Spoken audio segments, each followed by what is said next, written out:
Bismillahirrahmanirrahim. Assalamualaikum warahmatullahi wabarakatuh. Alhamdulillah, alhamdulillah wassalatu wassalamu ala Rasulillah wa ala alihi wa sahbihi wa man wala. Amma ba'da. Sobat Salman, bagaimana kabarnya hari ini? Semoga semuanya tetap sehat ya dan mendapatkan perlindungan dari Allah Subhanahu wa taala. Tetap semangat menjalankan aktivitas harian-hariannya dan semoga puasanya juga diberikan kelancaran oleh Allah Subhanahu wa taala. Amin amin ya rabbal alamin.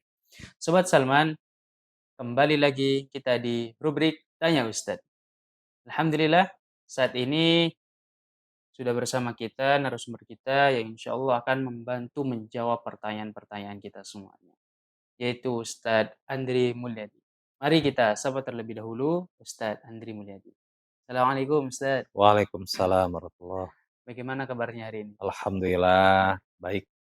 Baik. Gimana Mas Solihin, gimana kabarnya, sehat juga? Alhamdulillah sehat Ustaz. Semangat Walaupun ya di akhir Ramadan ya.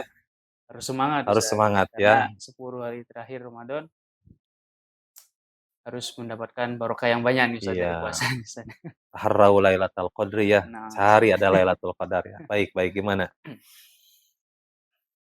puasanya Ustaz lancarkan tapi Ustaz. Alhamdulillah, alhamdulillah, alhamdulillah. Bismillah, dengan izin Allah dapat dimudahkan insyaallah ya. Nah Ustaz, di bulan Ramadan kan ada yang namanya tarawih nih Ustaz ya. Hmm, Sholat tarawih. hmm, Yang tentu pasti kalau nggak di hmm. masjid ya di musola mungkin kalau yang Betul, di desa betul, Ustaz ya. betul. Jadi begini Ustaz, jika mungkin ada suatu kejadian kita ini datang Hmm, ke masjid tersebut hmm. di waktu Isya nih Ustaz. Ya. Tetapi di masjid sudah selesai jamaah sholat Isyanya gitu. Maksudnya sholat berjamaah Isyanya sudah Oh, ya, ya. selesai gitu maksudnya. Ya, ya, ya. Jadi tinggal sholat tarawih. Kita kan Hmm, belum sholat Isya nih dari rumah nih hmm, Ustaz ya. hmm. Jadi mana dulu Ustaz yang harus diutamakan? Kita langsung ikut berjamaah sholat tarawih atau kita sholat Isya fardiyat dulu gitu Oh Ustaz? gitu ya. Iya. Ya, Jadi baik ya. bagaimana Ustaz? Jadi memang, ini menarik ya pertanyaannya, apakah tarawih dulu atau Iya, isya dulu? heeh. Maka, eee, tentu kita harus, apa namanya, mengacu kepada landasan-landasan utama. Bahwa sholat itu kan ada 2 sholat wajib dan sholat tatawu ya, atau sholat sunat kan begitu.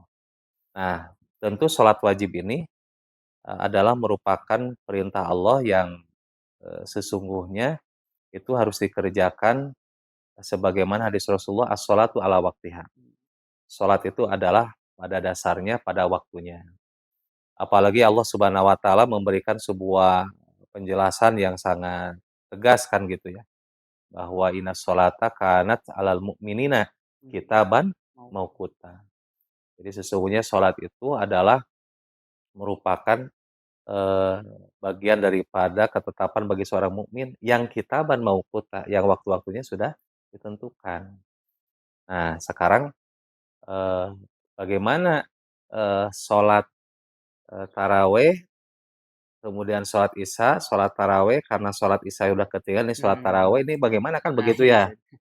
Nah, maka tentunya kalau kita melihat urutan, maka sholat wajib dulu kita harus Mmm, melaksanakan gitu, jangan sholat sunat dulu kan mhm, begitu. Bahkan di dalam, apa namanya, firman Allah di dalam surah An-Nisa ya ayat 103, itu kan faida qadaitum as-shalah, apabila kalian sudah selesai melaksanakan sholat, fazkurullah qiyaman wa qu'udan kan gitu. Maka segeralah zikir, walaupun sholat itu zikir ya. mmm, Nah, jadi sholat itu juga zikir ya, sebagaimana firman Allah dalam surat Toha ayat 14 kan, "Innani ana Allah, la ilaha illa, ana kan sesungguhnya aku adalah Allah, tidak ada Tuhan kecuali saya, fa'buduni maka beribadahlah oleh kalian kepadaku, wa aqimis sholata lizikri," kan gitu, mmm, dan kerjakan oleh kamu sholat itu lizikri, karena sholat itu adalah untuk mengingatku. Nah, karena tadi Allah pun sudah menjelaskan dalam surah An-Nisa bahwa sholat wajib itu sudah ada ketentuannya dan termasuk juga, bahwa kalau sudah selesai sholat yang wajib itu tadi, fazkurullah, zikir lagi. Nah, termasuk sholat tarawih itu zikir juga kan mmm, begitu. Nah, jadi urutannya ya sholat wajib dulu, heeh. kemudian melaksanakan tarawih. kan tarawihnya jadi ketinggal, tidak apa-apa, kan ada masbuk. Sholat Nah, wajib ada masbuk, sholat tarawih juga ada ada masbuk ya, masuk. artinya bisa bisa mengejar kan begitu ya, bisa mengejar. Nah, jangan terbalik, sholat sholat apa namanya, sholat tarawih dulu, kemudian sholat isya. Terbayang kalau nanti sholat tahajud, yang sunahnya itu kan ada istirahat, ada tidur dulu kan. Iya, Jadi sholat tahajud dulu, kemudian sholat isya kan. Nah, ini juga kurang tepat ya, iya, kurang tepat. Jadi terkait dengan ibadah tadi memang sering ini banyak terutama di kalangan anak-anak muda kan gitu iya, ya, tidak ingin, ketinggalan taraweh, tapi barangkali sholat isyanya telat kan gitu, iya, sehingga banyak yang, mendahulukan sholat tarawehnya gitu ketimbang ketimbang wajibnya. Padahal urutannya adalah, sebagaimana tadi inna sholata kanat 'alal mukminin kitaban mauqutan kan mhm. gitu, urutannya adalah kitaban mauqutan itu adalah sholat sholat wajib itu didahulukan, kan begitu. Berarti sudah ditetapkan, sholat wajib kan sudah ditetapkan, jadi ya sholat Mhm, wajib didahulukan gitu maksudnya. didahulukan, gitu. Ya bagi sobat-sobat jika sholat tarawihnya, maksudnya sholat isyanya terlambat gitu ya, ya sholat Iya, isya dahulukan gitu dahulukan Ustaz ya. dulu, betul. Jadi Jangan jangan langsung tarawih. sampai tarawih dulu kan begitu, jangan sampai tarawih dulu. Nah ini, apa namanya, kecuali kalau ada dalil-dalil yang memalingkan ya, seperti Mhm, petunjuk sholat sunat, qobliyah subuh, kan itu mah mhm, kan berbeda ya begitu. iya, Sedangkan urutan, tadi melaksanakan tarawih itu tentu adalah setelah, sholat isya kan iya. begitu. Begitu ya. Nah Ustaz, di bulan puasa juga biasanya di akhir-akhir itu kan kita bukan ya diwajibkan berzakat Ustaz ya. Mhm, Tapi mungkin bukan di bulan puasa aja sih Ustaz ya. mhm, Tapi kan mungkin orang menghitungnya dari bulan puasa ke bulan puasa nih ada mhm, nih Ustaz ya, masalah mhm. zakat nih. Iya iya iya. Jadi tentang masalah zakat kan mungkin di desa nih Ustaz, Mhm, orang-orang yang di desa itu kan mhm, nggak ada ambil zakat maksudnya, nggak ada lembaga mungkin Ustaz ya. Kan kalau di kota-kota kan banyak rumah amal atau mhm, apa kan banyak. mhm. Di desa kan mungkin sedikit ataupun malah bahkan tidak ada gitu Ustaz ya. Baik Jadi apakah zakat itu harus ke lembaga zakat? Nah, Ustaz. Dan baik apakah ya. boleh kita melakukannya sendiri bagi-baginya gitu Ustaz, kepada tetangga yang miskin? Ya, Nah, bagaimana? baik pengelolaan zakat ini, eee, spiritnya adalah kita lihat apa yang sudah diberikan gambaran, atau difirmankan oleh Allah Subhanahu wa taala. Allah Subhanahu wa taala kan sudah sangat jelas ya, tegas di dalam surah At-Taubah itu, "Khudz min amwalihim" kan begitu. Ambil oleh kamu, harta-harta mereka, Mhm, sodakotan ya, dari sodako. Sodako di sini konteksnya zakat kan. mhm, Nah, ketika mengambil kan berarti ada orang yang mengambil kan? iya, Nah, dan mengambil itu maka prakteknya zaman Rasulullah Shallallahu Alaihi Wasallam adalah Rasul sendirilah sebagai dia itu adalah, rasul mhm, termasuk juga sebagai pemimpin kan. Nah, sehingga Rasulullah pun, dia adalah sebagai petugas juga untuk melaksanakan, memungut zakat kan, mhm, menghimpun zakat. Bahkan Rasulullah membentuk kan, iya, amil-amil sebagaimana firman Allah, "Wal amilina 'alaiha" kan gitu, mmm, karena sudah ada amil kan, iya, amil. Maka amil itu adalah sebagai petugas. Nah, karena ada petugas berarti tentunya ya otomatis ada organisasi ya, ada mhm, kelembagaan. Di zaman Rasulullah, ya walaupun tidak ada nama lembaga zakat, apalah iya, seperti kita. Nah, tapi dengan spirit ini, akhirnya memang, eee, bahwa kelembagaan itu adalah sebuah hal yang kemestian gitu, harus mmm, ada. Nah, kemudian yang kedua, apa tugas amil kan gitu ya. iya, Di samping tadi adalah dia harus jemput bola, harus hud, harus diambil kan mhm, begitu ya. Maka tentunya di sini juga nanti banyak pemahaman, apakah menyadarkan kan gitu ya, dan sebagian dari ini salah satu bagian daripada tugas amil. Dan tugas amil juga ketika sudah memungut itu doakan. Bahkan kata Allah di dalam surah At-Taubah tersebut Allah menjelaskan, "Washolli" kan gitu ya, mmm, "Washolli 'alaihim" dan apa namanya, berikan doa oleh kamu kepada atau sholawatkan oleh kamu kepada mereka. mmm, Karena inna sholataka sakanun kan, karena iya, sesungguhnya doa kamu itu memberikan ketentraman. Makanya prakteknya Rasulullah dan termasuk juga adalah para amil pada saat itu, Rasulullah ketika sudah menerima zakat itu mendoakan dan kita tahu ya doanya itu Allahumma sholli ala, mmm, ya Allah berikanlah sholawat kepada Allah disebutkan bisa nama orangnya misalnya mmm, Allah Abdurrahman bin Aufin. Hmm. Abdurrahman bin Auf. Ya Allah berikan sholawat kepada Abdurrahman bin Auf. Nah, ini kan menjadi dalil, Hmm. menjadi petunjuk bahwa eh, pengelolaan zakat itu sehingga memang harus dilembagakan. Hmm. Nah, sekarang alhamdulillah di kita di Indonesia ini sudah ada undang-undang zakatnya. Alhamdulillah. Nah, bahkan sudah didorong gitu untuk pengelolaan ini adalah oleh lembaga zakat. Iya. Nah, kalau negara kan BAZ ya, Badan Amil Zakat. Kalau Hmm. katakanlah swastanya LAZ ya, Lembaga Amil Zakatnya. Nah, inilah salah satu yang harus didorong oleh kita bahwa oh ternyata memang ada doanya kan gitu ya. Dan Amil tugasnya mendoakan. Hmm. Jadi kita menyerahkannya tidak langsung ke mustahik tapi ke Amil karena ada doanya kan begitu. Apalagi doanya Hmm. itu kan Allahumma sholli ala disebutkan tadi ya namanya atau Allahumma sholli alaihi alaihim kan boleh silahkan saja. Nah, berarti kalau begitu diutamakan ke lembaga. Nah, sekarang bagaimana kalau belum? Nah, inilah tugas Umaro ya. Hmm. Umaro di daerah-daerah, di desa-desa agak didorong.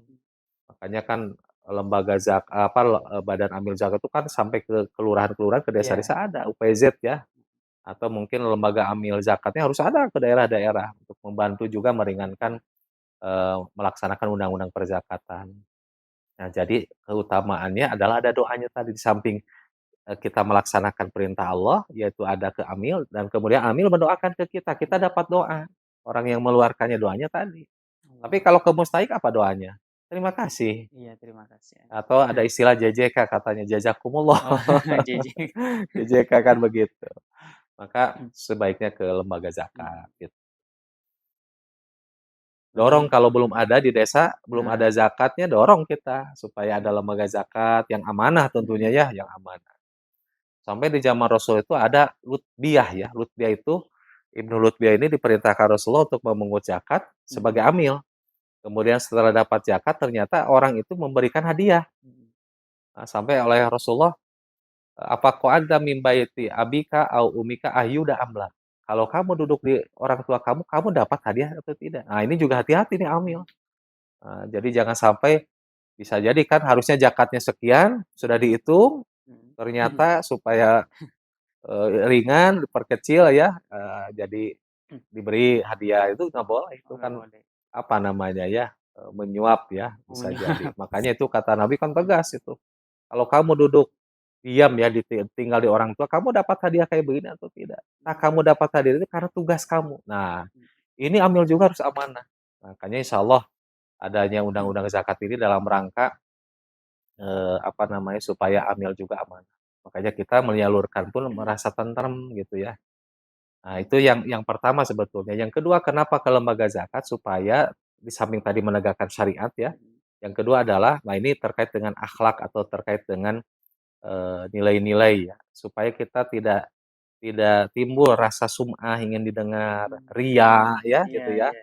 ingin dipuji gitu. Jadi sudahlah biarkan Amil saja yang mendistribusikannya kan begitu. Karena ada 8 asnaf kan begitu. Mereka tidak boleh keluar dari 8 asnaf ini. Nah, dan tentunya ada kriteria-kriterianya ya terkait dengan hal itu. Berarti itu dua-duanya, zakat fitrah sama zakat mal harus ke amil zakat semua. Iya, iya terkait konteks zakat inilah yang harus diprioritaskan ke lembaga Amil. Sekarang kan kita tidak tahu kan kalau dulu ya dimaklumi karena kan belum belum terlembagakan, belum tersosial. Sekarang mah sudah ada undang-undang zakat, lebih mudah, banyak sekarang kan begitu. Kita lebih tentram, lebih terjaga kitanya, supaya tidak tadi ya merasa, sum'ah, ria, dan tentunya yang paling utama adalah, kita bisa tentram menyalurkannya gitu ya, mendistribusikannya. Tapi kan Ustaz, ya di desa mungkin orang belum tahu kalau ada lembaga atau tidaknya. Apakah harus Mhm. mencari dulu Ustaz ke kecamatan atau bagaimana Ya, bertanya apakah ada lembaga kalau gitu? memang susah, sulit, ya terpaksa gitu ya kita menitipkan misalnya ke DKM kan begitu ya. Hmm. Anggap DKM itu sebagai lembaga amil zakatnya kan Iya, begitu. Tapi yang amanah juga kan begitu. Kalau memang sulit, susah iya. kan begitu. Sampai kalau misal tidak ada, masih tidak ada gitu ya, DKM tidak ada gitu, ya sudah kita terpaksa mengeluarkan, sendiri gitu dengan resiko tadi, harusnya ada doanya kan begitu. Tapi kalau misalnya masih ada, ya kita jangan sendiri kan begitu ya, tapi melalui lembaga, begitu ya, Iya, lembaga lah ke Ustaz ya. lembaga, ke lembaga. Itu menyalurkan pribadi itu mungkin sudah cara paling terakhir Ustaz ya? terakhir, kalau memang sudah tidak ada. Nah Ustaz, kalau untuk zakat fitrah nih Ustaz ya, itu dari usia berapa nih Ustaz? Nah, terkait zakat fitrah ini, memang kalau usia ini terjadi perbedaan ya, tapi Mhm, pada prinsipnya parodo Rasulullah Shallallahu Alaihi Wasallam, Rasulullah telah mewajibkan zakat al-fitriyah. Zakat fitriyah so'an, 1 so' min tamrin aw sa'ir, mhm, baik berupa kurma ataupun, gandum alal abdi wal huri, buat untuk hamba, yang kita merdeka atau yang hamba sahaya.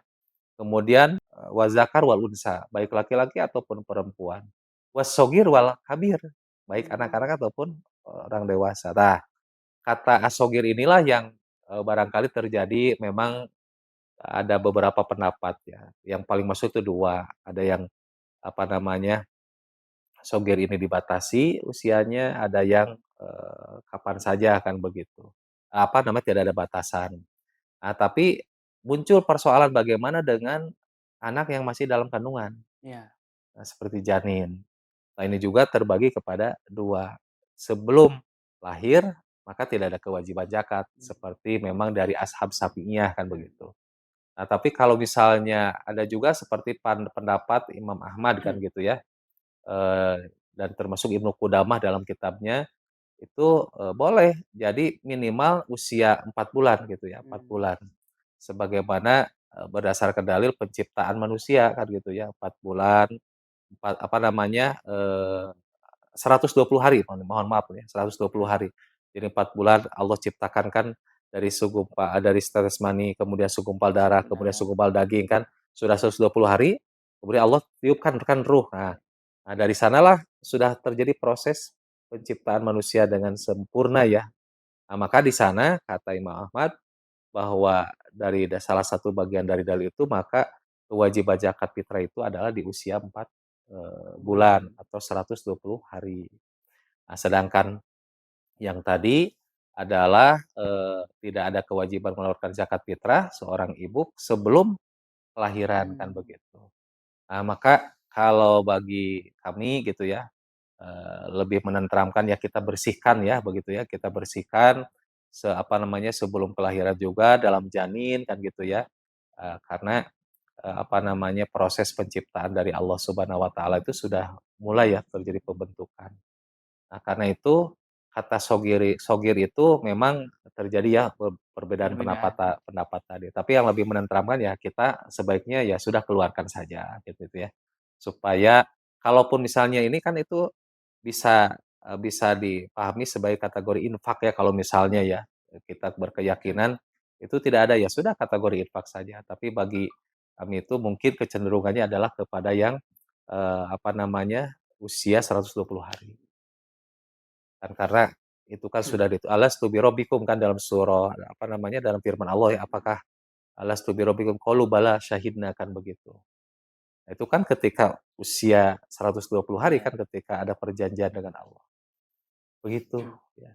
ya memang ada 2 pendapat lah Ustaz ya, Ada 2 pendapat dari gitu, ashab Syafi'iyah ashab mungkin Syafi'iyah, yang sudah lahir, udah tapi lahir. kalau ashab Imam Ahmad Ya itu sebelum lahir, sebelum lahir, pada usia tapi dibatasi, usia mhm, ketika sudah dibentuknya atau ruh sudah mhm. ditiupkan oleh Allah.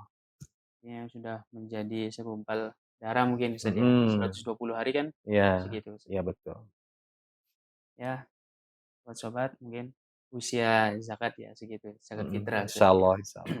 Insyaallah nih Ustaz, kayaknya sudah jelas nih Ustaz yang Ustaz Baik, sampaikan mungkin. baik Bang, Secara dari dalil, secara maksudnya keilmuannya sudah jelas barusan yang mhm, Ustaz sampaikan.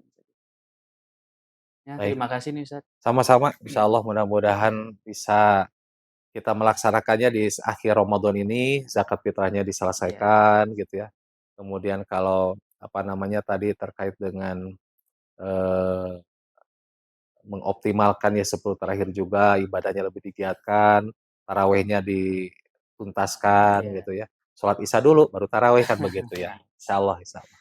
Ya, baik sobat-sobat, semoga ya di 10 hari terakhir ini Ustaz ya, Iya betul. bisa menjadi tambah barokah lah Ustaz ya. Amin, amin. Tambah berkah di bulan puasanya, zakatnya ditunaikan, yang mempunyai Ya maksudnya yang sudah berkewajiban zakat ya Ya, ditunaikan gitu. segera disegerakan. Jangan lupa juga iktikaf mungkin Nah, 10 insya hari Allah. terakhir ini. Ya, Banyak-banyak amal ibadah lah. amal ibadah. Kalau tidak bisa itikaf, ihya ya, menghidupkan malam, lebih dekat dengan Allah, takarub kepada Allah, kan begitu. Walaupun nggak bisa berangkat ke masjid di rumah juga tidak apa-apa. Ya, Ya, terima kasih Sobat Salma dimanapun Anda berada yang sudah menyaksikan rubrik Tanya Ustadz ini. Saksikan terus rubrik Tanya Ustadz hanya ada di channel YouTube Bidang Dakwah Masjid Salman ITB. Karena waktu kita sudah habis, mari kita tutup dengan doa. Subhanakallahumma wa bihamdika asyhadu an la ilaha illa anta astaghfiruka wa atubu ilaik. Wassalamualaikum warahmatullahi wabarakatuh. waalaikumsalam warahmatullahi wabarakatuh.